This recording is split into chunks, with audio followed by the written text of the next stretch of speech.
जैसा कि हम महल में प्रवेश कर चुके हैं और इस महल के फर्स्ट पार्ट को मैं आपको दिखा चुका हूँ, जो कि जलेब चौक के, नोट जलेबी, लोग अक्सर जलेबी कहते हैं, जलेब चौक के रूप में आपने देखा।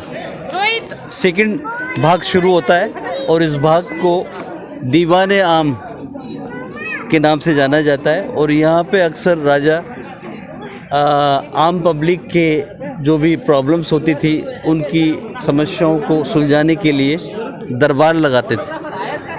तो ये बिल्डिंग जो देख रहे हैं, इस बिल्डिंग की क्वालिटी देखते बनती है, क्योंकि अद्भुत आर्किटेक्ट जो कि ये दर्शाता है कि हिंदू और मुस्लिम स्थापत्य कला का एक बेजोड़ नमूना है ये।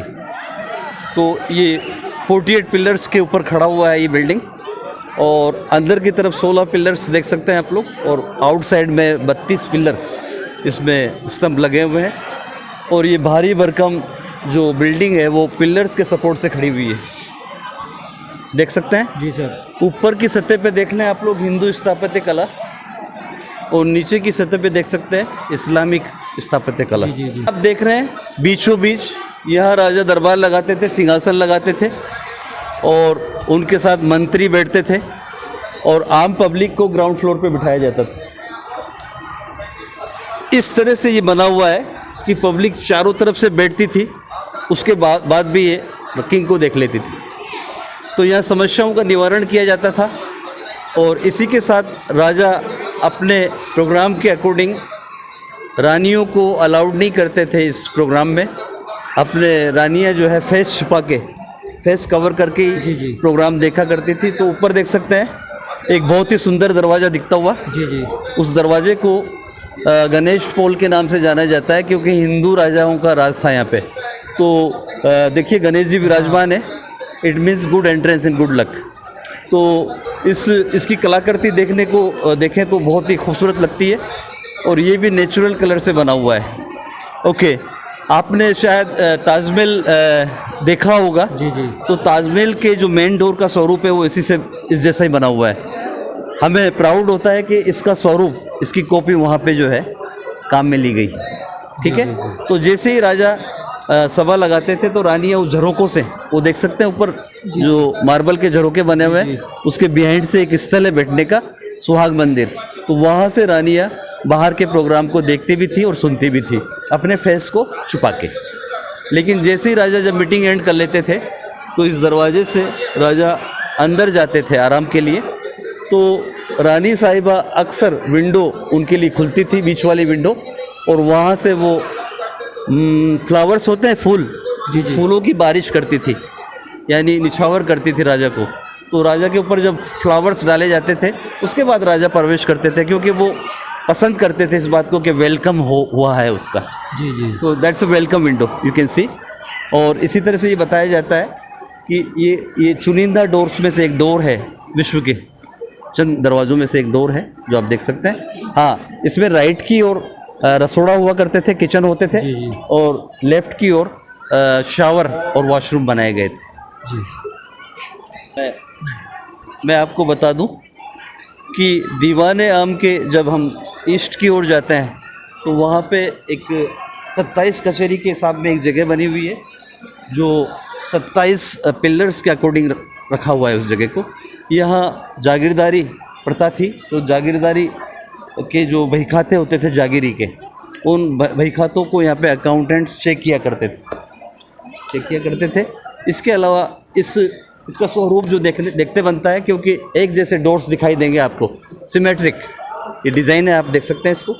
और जैसे ही आप आगे जाएंगे तो एक बहुत ही अति सुंदर जो दृश्य देखेंगे आप लोग, जैसा कि मैं बता चुका हूँ उसके बारे में, केसर बाग और माउठा लेक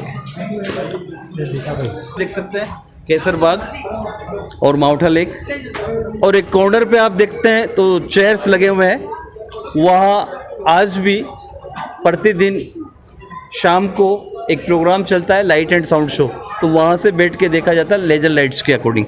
जैसा कि हमारे यहाँ पे नाइट टूरिज़्म स्टार्ट कर दिया गया है, तो उसके अकॉर्डिंग यहाँ पे पर्यटक शाम के वक्त भी आते हैं और लाइट के अकॉर्डिंग, कलरफुल लाइट्स के अकॉर्डिंग एंजॉय लेते हैं और गुड लुकिंग व्यू और लाइट्स दिखाई देती हैं।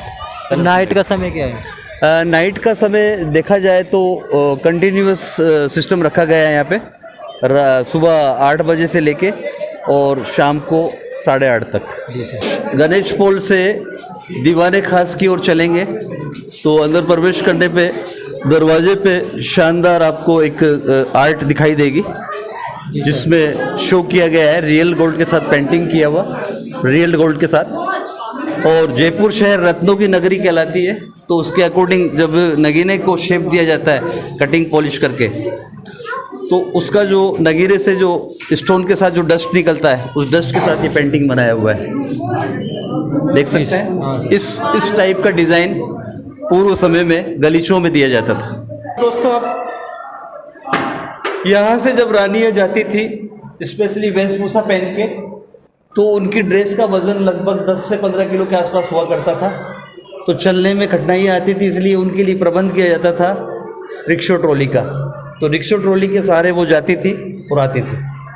स्पेशली इस स्पोर्ट को आप देखते हैं तो यहाँ पे तरनताल स्विमिंग पूल समझते हैं, तो रानियों के लिए स्पेशली स्विमिंग पूल बनवाया गया था ये।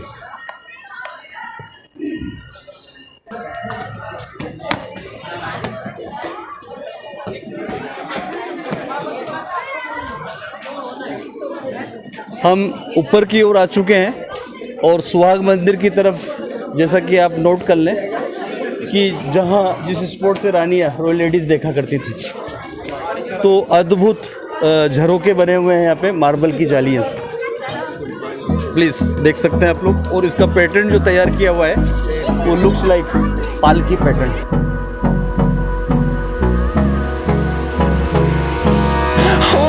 Close till I get up, time is barely on our side. I don't wanna waste what's left. The storms we chase are leading us, and love is all we'll ever trust. Yeah, no, I don't wanna waste what's left. And on we'll go. महाराजा मानसिंह के बाद जो राजा हुए वो थे मिर्जा जयसिंह, और मिर्जा जयसिंह के समय पे यहाँ पे पूर्ण रूप से काम हुआ है। और ये जो व्यू देख रहे हैं आप लोग दीवाने खास के रूप में, यहाँ ये पूरा काम जयसिंह फर्स्ट यानी मिर्जा जयसिंह ने करवाया था। और यहाँ पे एक खूबसूरत बाग देख सकते हैं मुग़ल गार्डन के रूप में, और एक शीश महल देखेंगे हम लोग जो सामने है आपके, और उसके ऊपर देख सकते हैं जस मंदिर देख सकते हैं सर। और उसके अलावा फिर हम आपको दिखाने जाएंगे सुख मंदिर। तो देखिए शीश महल का क्या, मैं अभी शीश महल में जब हम चलेंगे तो बताएंगे। शीश महल का उद्देश्य सिर्फ और सिर्फ रहने के लिए, राजा ने अपने रहने के लिए बनवाया था शीश महल, और इसमें स्पेशली खूबसूरत बेल्जियम गिलास लगे हुए हैं, और अंदर के जो हिस्से को इटालियन गिलास के साथ सजाया गया हुआ है। ओके जी सर। कहते हैं कि शीश महल के जस्ट ऊपरी सतह पे जो सेकंड पार्ट है ऊपर, उसको जस मंदिर कहा जाता है, और वहाँ पे गर्मियों के दिनों में राजा आराम करते थे उस जगह को। जी। तो उस गर्मियों के समय आपको पता है कि प्रोसेस क्या होता था, क्योंकि ऐसी तो होते नहीं थे जी, और फैंस होते नहीं थे, इसलिए बीच के 3 दरवाजे देख रहे हैं आप उधर जी, उन दरवाज़ों को स्पेशली खस, जानते हैं खस के ग्रास के साथ जी पर्दे कर्टन्स बनाए जाते थे और कवर्ड कर दिए जाते थे डोर्स। और इन डोर्स के ऊपर एक पाइप हैंग किए दिखाई दे रहा है आप लोगों को, उस पाइप के सारे पानी टपकता रहता था ग्रास को, और हवा चलने से कूल एयर कंडीशनिंग सिस्टम। जी। शीश महल के लिए आप पहुँचे हैं, और इस शीश महल में देखिए अति सुंदर यहाँ पे लाइट सेटअप की हुई है, और लाइट्स को इस तरह से सेटअप किया हुआ है कि हर मिरर पे, हर पीस पे देखिए एक रिफ्लेक्ट हो रहा है यहाँ पे। तो ये इसकी विशेषता है, क्योंकि यहाँ पे कॉन्वेक्स जो मिरर्स है वो कांच है, वो कॉन्वेक्स शेप में दिया हुआ है, कॉन्वेक्स। और इस शीश महल को 17वीं सेंचुरीज में महाराजा जयसिंह ने तैयार करवाया था, और स्पेशली उनके 2 रानियाँ हुआ करती थी, मृग्यनयनी और चंद्रावती जी। तो उनके अलग अलग बेडरूम बने हुए हैं, और अंदर में आप देख सकते हैं एक विशाल एक हॉल, जिसको प्राइवेट पब्लिक हॉल के नाम से जाना जाता है, और इसमें अद्भुत इटालियन ग्लासेस लगे हुए हैं, और मार्बल के साथ ये पूरा बना हुआ है महल। मार्बल पे देखिए आप लोग हाथ की कारीगरी जो आपको सामने देखने को मिलती है चारों तरफ, सभी तरफ, अंदर बाहर से, तो ये कार्विंग और इनले वर्क के रूप में जो देखिए जाना जाता है ये आर्ट। और ये ग्लास जो देख रहे हैं आप लोग, ये टोटल कॉन्वेक्स शेप में बना हुआ है। इसमें ये लाइट्स के सेटअप से देखिए आप लोग, ऐसा लगता है जैसे तारे निकल रहे हों। जी जी जी।